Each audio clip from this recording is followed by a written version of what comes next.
Bonjour bien-aimé, aujourd'hui je voudrais t'encourager à lâcher prise pour vivre l'intervention de Dieu. J'ai lu une anecdote qui a touché mon cœur, c'est comment agir avec les brebis.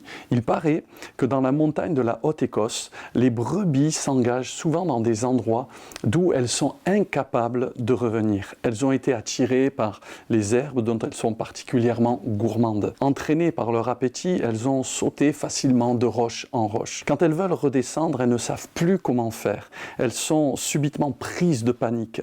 Alors elles se mettent à bêler de détresse, mais le berger attend quelquefois plusieurs jours jusqu'à ce qu'elles aient achevé de brouter toute l'herbe qui était à leur portée. Quand il comprend à leurs cris qu'elles sont affaiblies au point de ne plus se tenir debout, il escalade jusqu'à l'endroit où se trouvent les brebis qui se laissent saisir facilement. Pourquoi agit-il ainsi? Pourquoi ces jours d'attente? Les brebis sont tellement agitées et affolées qu'elles risqueraient, en l'entendant venir, de se précipiter dans le vide et de se tuer.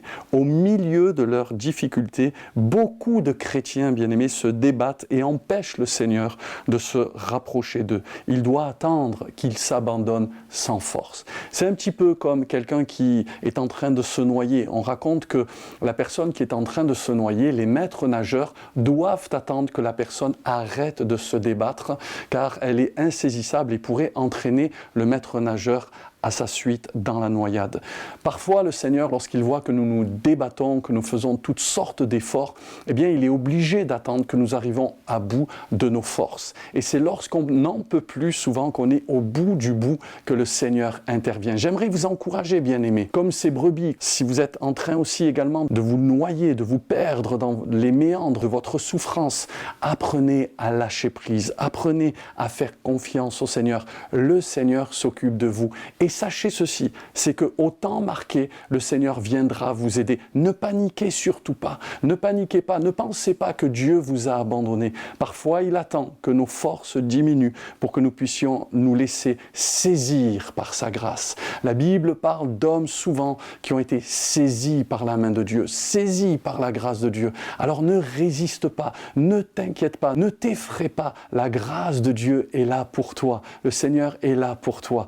Et si tu te dis, mais pourquoi Seigneur c'est si long? Peut-être que le Seigneur veut te dire aujourd'hui, lâche prise, apprends à me faire confiance. Je suis là, ne panique pas, je viendrai te secourir et tu verras ma gloire dans ta difficulté. Ce que tu penses qui est plus fort que toi ne l'est pas en réalité. Dieu est plus fort que tout. Fais-lui confiance et laisse-toi encourager aujourd'hui et lâche prise, tu verras, le Seigneur va te porter sur ses mains et tu seras heureux ou heureuse. Sois béni, j'espère que cette capsule vidéo t'a encouragé. Je t'invite à nous suivre sur les réseaux sociaux, à partager également au plus grand nombre et surtout, viens nous visiter à l'Église Ciel Ouvert. Sois béni, à très vite.